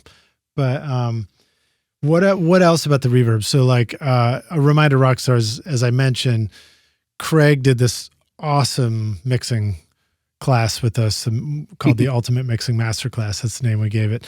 But we did a full day where you broke down a whole mix, and we were live streaming it originally, and then I broke that up and made that available in the course. I'm gonna have to go check out that snare trick. I think I forgot it. Yeah. Well, I can verbally remind you a little bit. It was a combination of multiple things, but you were teaching us about, with drums that there's value, like in a Neve 1073 with the transformer. Oh yeah. There's a quality of harmonic saturation that happens. It's almost in like the transformer and inductors. Yeah. Yeah. And so and then that combined with like a distressor. Yeah. And I think we were using the Arouser plugin. And then I usually gate something too. So. Yeah, and then you gate stuff, and it was like a combination of all these things that makes a really great sound. Yeah. But what was I going to say about that? I guess. I know. So in the mixing, like I learned a ton from you on that. A ton of takeaways, and one of them was a way that you would also do things like reverbs, and you would. I think sometimes we get a reverb and we think like, okay, this plugin, does it do the trick? And then we hear it in our mix and like, it's cool, but is it really cool? I can't tell. And then you did clever stuff. Like you would, I think you took a devil lock and like threw that on top of it. And all of a sudden the reverbs are like, whoa, and it's in your face. And yeah. So talk a little bit about just the way to think about that stuff. Like, do we sometimes think that one plugin is going to do it all and we need to be more creative with how we put these things together? I'm always doing extra processing, and a lot of times I'll do it up front. So again, Ursa Major space station, good luck if you can find one that works. I have a really pristine one that works great. Is there an example of that sound that comes to mind, or a record we would know? Or? Oh, okay. So if you go to that list and if you look up the song Settle Me Down by Josh Abbott Band. Okay. Yeah, let me see. I'll see if that's in which just recently went gold. So that doesn't happen every day. But anyway, congrats, Josh. Yes, we've got that in the playlist. Yeah, so if you listen to that, on that record, I'm using Ursa Major all over it. The guitars, but on the drums, especially, you can hear it in the second verse. The reverb, he'll hit the snare and it'll kind of go like that, a little bit of delay-ish. It's a weird reverb. It's set up almost like there are taps, almost like if you have like a tape delay that has the different heads that are spaced differently. You set it up. It's set up like that because it's a digital reverb from like 1977. They didn't know what they were doing. Right, they were making it up. Yeah, so they looked at a tape delay and they were like, well, an Echoplex works kind of like this. We can kind of do the same thing with a reverb, but try and do it digitally and put all these weird filters and stuff. So what I'll do with that thing is I'll drive the input clear into the red, like with a snare, so that it's not just giving me, the weird digital 1977 reverb, but that it actually goes, and kind of clamps down on it. There's a bit of a limiter, and then I'll set it up so the delays that are in the reverb can be heard. Right, and the good timing for the tempo. Yeah. So if you listen to that song, the Settle Me Down, you'll hear that. Okay, cool. Yeah. Awesome. Rock your music production with the updated Complete 15 bundle from Native Instruments, featuring Contact 8 and expanded hardware integration. Whether you're crafting cinematic scores, EDM bangers, or experimental soundscapes, Complete 15 gives you industry-leading synths, sampled instruments, and creative effects to bring your ideas to life. Contact 8 introduces powerful new tools like chords and phrases for instant inspiration, the Leap tool for dynamic looping, and Conflux, a hybrid instrument blending organic and synth textures in real time. And with Machine 3 now available, you'll enjoy even tighter integration with Machine Plus and the latest NKS-supported hardware from brands like Akai, Korg, and Novation. Plus, Complete 15 features revamped Massive X, Guitar Rig 7 Pro, and Isotope 11, helping you shape, mix, and master with ease. Use the code ROCK10 for 10% off at nativeinstruments.com. Well, so I do remember like trying to find a good drum verb on a record, and I would struggle. I'd put a verb on the snare and I'm like, that doesn't sound anything like the records I like. And then one day I just like threw the 1176 plug in after it. Yeah. And I was like, oh, that sounds way better. Well, and drum verb's interesting because I feel like you have to, I do this with especially with vocals and drums, but for me, I want to have an element of room. Usually I want that to be a mono element and then a stereo element. And by the way, don't crank the highs on your room mics. Just dump the highs. Yeah, that was another thing I remember you showing us in the course was like darkening. Yeah. Making the room mics thicker sounding. So it'll actually make the room sound bigger and you won't have to deal with so much of the harshness of the cymbals. But I like that. And then I usually like to have some kind of small to medium room sound for like a snare, maybe the toms. And then I will oftentimes do like a bigger, like, more of a hall reverb for like when it goes into the chorus. And then sometimes I'll just dial in the biggest, dumbest reverb you've ever heard just for the first snare hit of the chorus. And I'll tuck that down in so that when they come into the chorus and that snare hits, it sort of announces like you've come to a new place. Right. And it doesn't have to be huge. And it's interesting. So that's not even on the downbeat. It's sort of on the first backbeat of the chorus. Yeah. Just or sometimes on the downbeat, whatever. But I'll do it just for that one hit because I want to sort of announce. And I don't turn it up much. It's like sometimes it might be fun to just make one big stupid hit, but but usually I'll do it just to be like to announce that like you've arrived. Here's and the chorus. I think that's cool thinking too, because I feel like there's a lot of moments like that in music and in production and arrangement where it's like sometimes we think that you need to do something musically or sonically or in the mix, and once you start doing it, it just continues doing that, you know? Yeah. I mean, for me, an early version was like playing fiddle in a band, and I'd come up with a cool line that sounded great before the vocals come in, but then when the vocals came in, I didn't know what to do, so I kept playing the same cool line, and you know, and then you learn later, you're like, well, that was stupid. I should have just stopped playing. Yeah. But like even in mixing, what you just said, it's like to make choruses bigger, it makes sense to add something special in that first moment so it catches your attention, but then it can kind of settle back down. Yeah, and you know, people who do like programming are really good at this. They know exactly when to do the swell or the big bass drop, the big or whatever. drop. Yeah, you know, they know how to do that. In mixing, since you don't have those tools necessarily available to you, you have to create it within the tracks.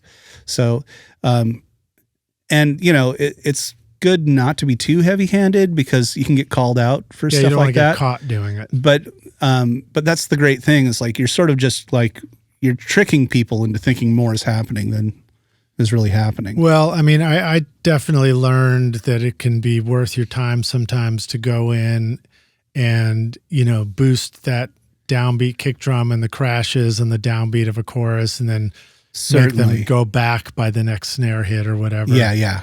Just to have a little more impact to things. Yeah. And tom fills, you know, you might need to go in and boost the tom fills in places. Or the parallel compression. The parallel compression. Or bring up the room mics. You can, yeah. Change them around in the bridge when the bridge comes. Change your mic balance, right? Yeah. I mean, all that stuff is useful, but. All right, let's see. What else do I want to ask you about? Oh, so you mentioned Josh Abbott. Settle Me Down. And one of the other things I wanted to ask you about that record, if my screen will let me see my stupid question, is to talk about the vocals. So that was another one where the vocals are like clear and upfront. Yeah. And I know that you're good at using side chains and things to sort of enhance the vocals. And so I wondered if you give us a little bit of some thoughts on how to make sure our vocals really survive in a pop world where great sounding records, the vocals are just like shikabong right there, you know? Yeah. I think, you know, we went over a lot of this in that mixing course, but one of the biggest things for me is just doing lots of automation, like almost down to the syllable, going down and making sure that you are automating. And I'm a big fan of making sure that, like, when I set up my compression scheme, I want it to be consistent from beginning to the end of the song. Right. So a lot of people will send me like verses that are quieter than the chorus. And so I have to go in and clip gain all of that so that they're the same volume. So essentially I'm compressing, you know, making the verses louder, the chorus is quieter, so that when I set up my vocal chain, it's doing one thing all the way through. And then I have to go and automate with the volume automation so that the vocals are sitting right. So let me back up. So are you doing clip gain and things like that? Yeah. So clip gain so that it hits the compression right. Yeah. And then the automation is at the end of the. It's after the clip gain. Yeah. So that means I'm turning verses down. I might be turning the end of words up a little bit on the volume automation. Right, using a fader or something like that. Yeah, yeah. But there's a lot of that. I still use the old Dolby stretch trick, which I know has been discussed on here before, but I do that. I have the analog ones and I have in the box ones, and it all just kind of depends on the project, which ones I'm using. This is you mean the Dolby noise reduction? Like yeah, Dolby where you encode like with the low frequency taken out. Yeah. Right. But then you don't decode. Yeah, that's cool. That's cool stuff. Are you discovering new tricks for vocal enhancement? Or do you find yourself discovering that there's new things to try or new? I mean, there's always new things to try. It's really tough to beat the old faithful ones, though. I think for me, the biggest, most useful one is that the Studer 800 trick that I go over, where I over bias the tape. I love that one. It's a lot of fun to mess around with too. And it works on so many things. But quickly, I pull up the Universal Audio UAD Studer 800 plugin on 456 because it smells the best. That's right. 7.5 hips because you got to slow it down. And then I turn it up to +9 because the 456 was never supposed to run at +9. So we're just saturating the tape already at this point. Yeah. And then I saturate it more by turning the bias all the way up so that the top end and even like the mids kind of get muted and go away. And then I saturate it even more by turning the high frequency on the record side up so that it evens out again. And it does this beautiful thing where it sounds natural, but it never, like your S's aren't a problem. I never have to use soothe on vocals because it just automatically does it. That's cool, man. Yeah. I mean, that's, one of my questions to you is just like making things not sound harsh, like vocals, like cymbals. Do you find the tape trick can also work for overly bright cymbals? Yeah, I just used it this week on a mix. Someone sent me a mix and the overhead recording was just so harsh. Did I record it? Because that happens to me sometimes. No. I mean, I haven't mixed one of your records in a while. I know. We need to remedy that. One of the challenges I think that we face when recording too is sometimes we're working with artists and bands that, come in, they've got the one day. Yeah. And you have to move quickly and you don't even know what this song sounds like until you've already recorded the song. Yeah, yeah. And then that's when you discover like, wow, those cymbals are harsh. I wish I had known that beforehand. I might have done something different. Yeah. Yeah, it's tough to deal with that stuff. I mean, the big thing is just keep going and trying things until you find something that works. Right. So hopefully you catch it the moment you hear them. Yeah, but most people don't. Yeah. So but sometimes things sound pretty good, but then somebody hits the crash and you're like, whoa, which you might not hear in sound check when somebody's just like, so checking the mics. What do you do? First of all, I have been collecting cymbals for like 30 years. So I have this amazing cymbal collection. And then what I did, and so many people have stolen this idea from me. I think it's funny, but in my drum booth, I have the drums set up, and then right next to the drummer, I have one of those cymbal displays from those are great. The music store with the little pivot things and the little black. So I have all my best cymbals on that, so that if I'm working with a drummer, I'm like, hey, I'm not crazy about that crash. They can go, oh, what about this one? And they just go through them all. And then usually there's one where we go like, yeah, that one. So then they just swap it out. Man, that's great. So, but otherwise they're in a bag on the floor and people are stepping on them, Or worse yet, they're in the drum closet. Yeah. And somebody's got to go there. Yeah. So I just keep them all on display, ready to go. You can audition them, figure out what you like. Have you ever had anybody try to play all of them on one song?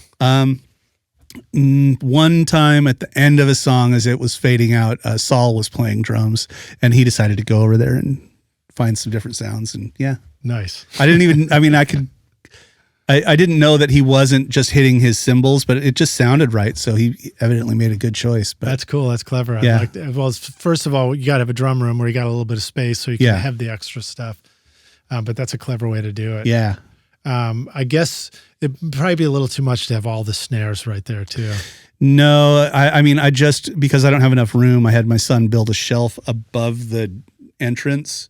So I have all my snares lined up there. So the drummer's looking at them. Yeah, he can see them and he can look up there and go like, oh, maybe the vintage Gretsch is the one, or, the Superphonic or whatever. But yeah. Any tips for those snares not sort of speaking during the recording? Towels. Just put towels between them and stuff like that. And do you find that it's helpful to just stack the snares horizontally on top of each other, or are they all I have them on their side. Yeah. Okay. So towels just between them and they're kind of sandwiched together. And that does the trick. Snare bookends. Let's see. What else I want to ask you about? You have a Grammy nomination, don't you? Yeah. That's pretty good. Congrats on that. Yeah. Dude. I'm excited. Do you want to tell us more about that session and that record?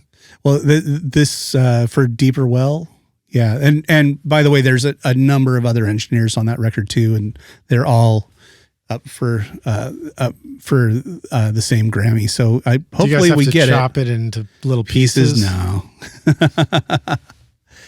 No, but when you own a Grammy, you never own a Grammy. It actually remains the property of the Recording Academy. I did not know that. I've never heard that. It says so right on the bottom. Does it really? Yeah. And does that mean that you can't turn around and sell it, or you can't give it to your heirs? Yeah. I believe they will let your heirs keep it, but I think the whole point of it is that so that you don't try to sell it, or if they need to take it back, like Milli Vanilli, they can come get it. Man. So gruesome. Yeah. Gruesome. Well, hopefully they won't have to take it back, but that doesn't sound quite as ceremonious as receiving the Grammy in the first place.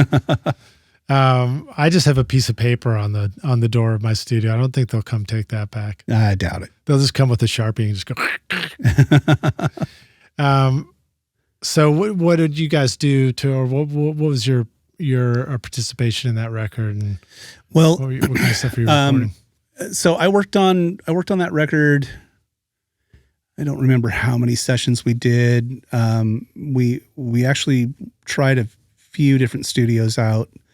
We ended up at RCA, and then I think about halfway through that record, I got pretty sick. Uh-oh. Like I had to go home, and it was one of those things where it wasn't COVID, but it was something else, and I had to go home.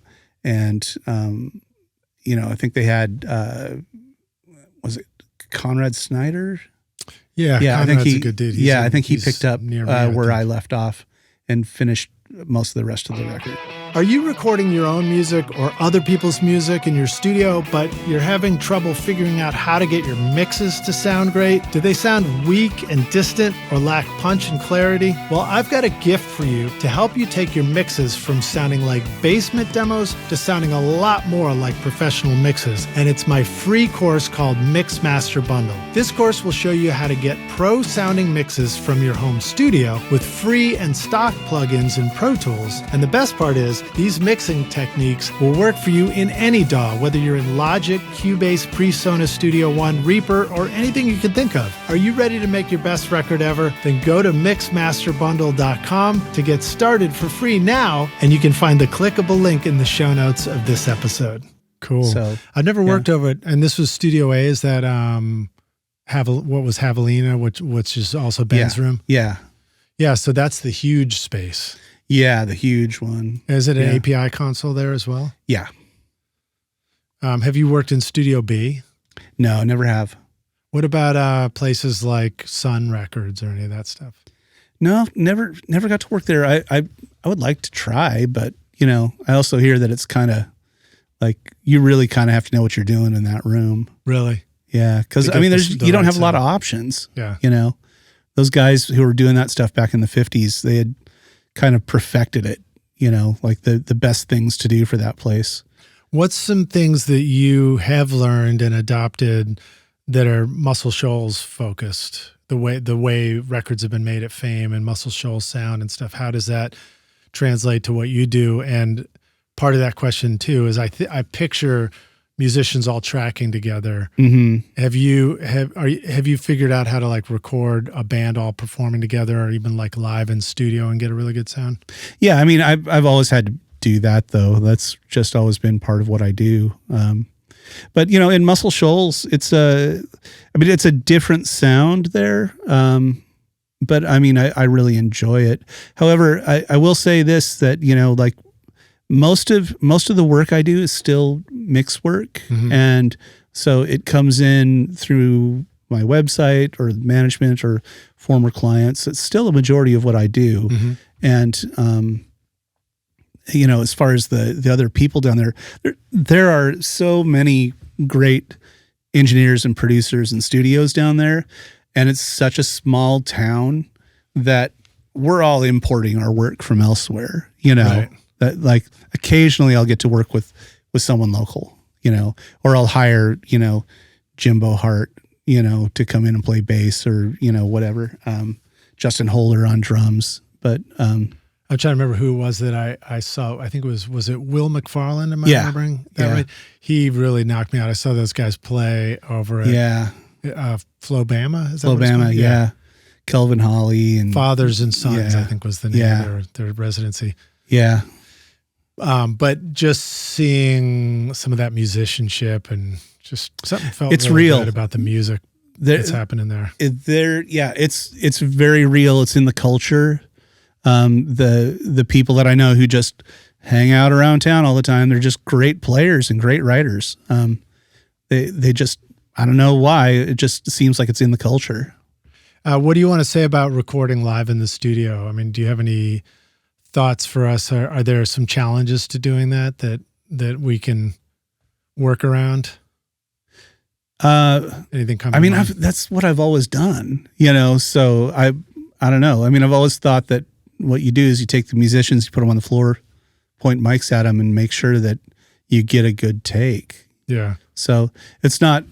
What kind of instruments do you not want bleeding into other mics?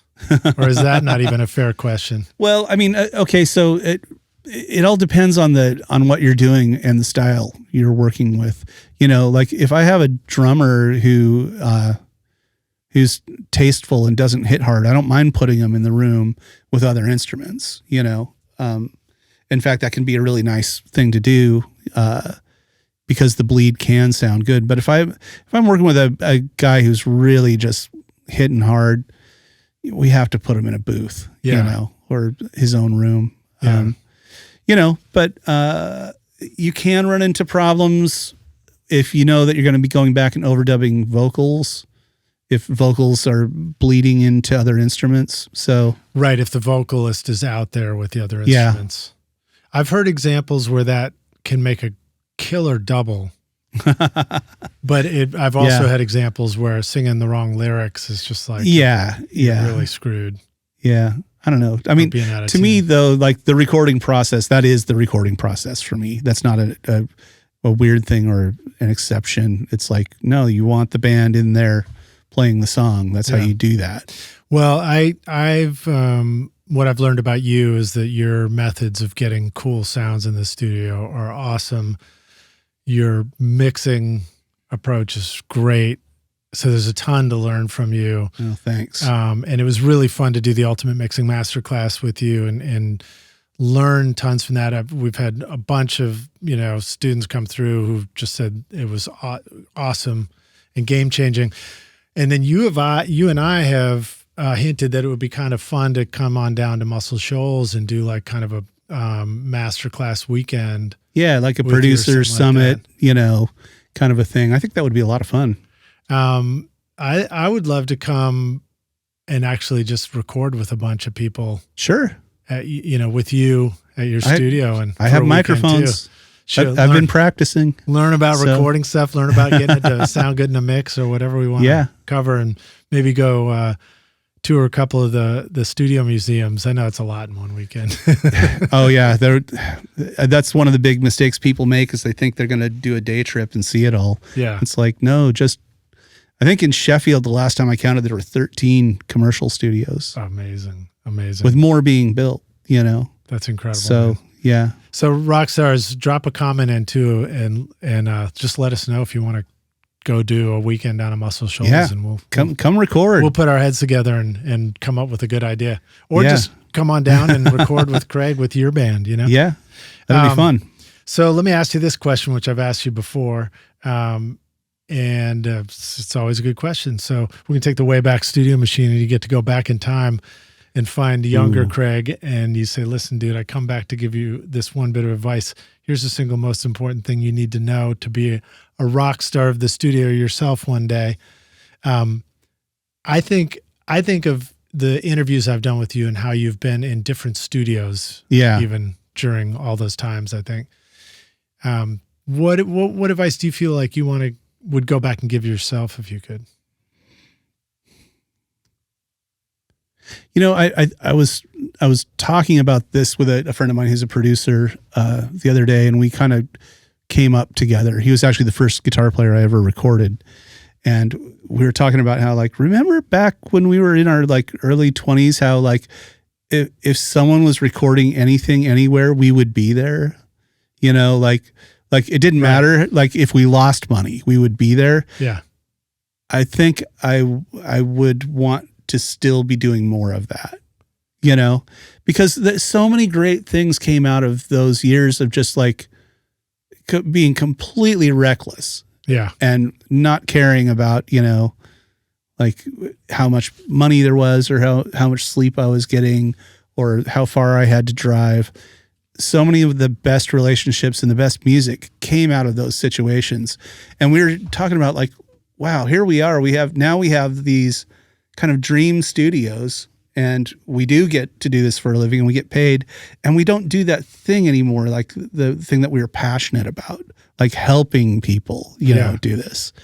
And, we were kind of talking about how to incorporate that back in our lives. And like, I think it was more when I moved to Nashville that I stopped thinking about it that way. It's very career focused here. Yeah. You know, making records. And I wish I wouldn't have stopped, you know, thinking about it just like as a pure passion. Well, it's just sort of like the number of people that I've heard say like, you know, oh, you're a guitar player? And they say like, oh, well, I mean, I play guitar, but you know, once I came to Nashville, I'm not a guitar player anymore. Like, why? I tell people I'm a recovering bass player. Yeah. So, I mean, a version for me is getting together in the studio with my friends and just like, you know, just doing a power weekend. And last one I did, I don't want to say that. I shouldn't admit this because then some client's going to hear this and go like, oh, but you said.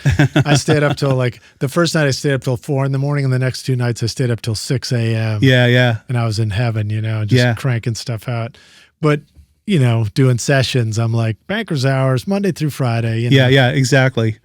Yeah, it's so easy to slip into that mindset and then it stops being the play, you know. Right. Where when it's play, that's when it's the most fun. And that's when, you know, the interesting things come out. And, you know, I mean, there's. I agree because it takes the pressure comes off. Yeah. Because it's so late and you're just trying something. And then I try something bold and wild. Yeah. And make a fast decision about it and then come back later and it's like, that sounded so cool. Yeah. Whatever. I mean, I also make decisions where I come back later. I'm like, that really sucks. I really need to do a great mix of this song. Yeah, but it doesn't, at that point, it doesn't mean anything. You were just messing around. Right, exactly. So, yeah. Awesome, dude. Well, now if the rock stars want to come find you after this and book a session, where should they go? How should they reach out to you? Yeah, they can find me at the website, which is just craigalvin.com. Okay, groovy. Yeah. And the studio is Noble Steed. Noble Steed, yeah. Where you are. On Instagram, it's Noble Steed Recording, or you can find me at Craig Alvin on Instagram, and it's a lot of content about the recording studio there too. Awesome.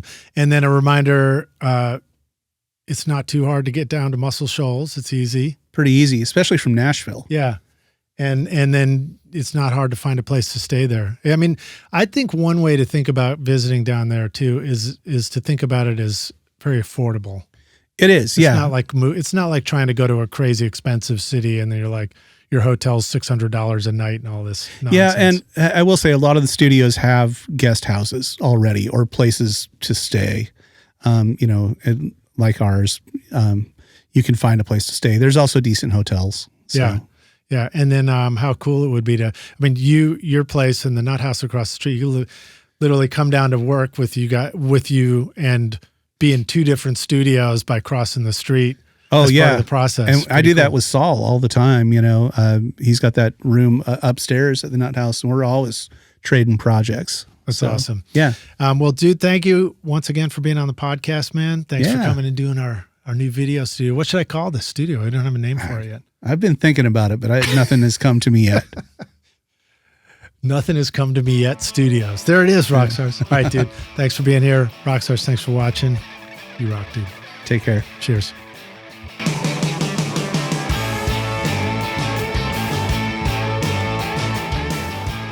Thanks so much for listening to Recording Studio Rockstars. If you enjoyed the show and want to help make it better, then please share this episode with your friends on social media and leave a rating and review on iTunes to help the podcast reach more rock stars like yourself. You can click directly over to iTunes or go to rsrockstars.com/review for an easy explanation. And remember to hit the subscribe button to keep up with weekly episodes. And if you're ready to make your best record ever now, then head over to Recording Studio Rockstars Academy, where you can start with my free course at mixmasterbundle.com. Thanks so much for listening, and thanks for being a rock star. I'm Lid Shaw, and this is Recording Studio Rockstars. Now, go make great music.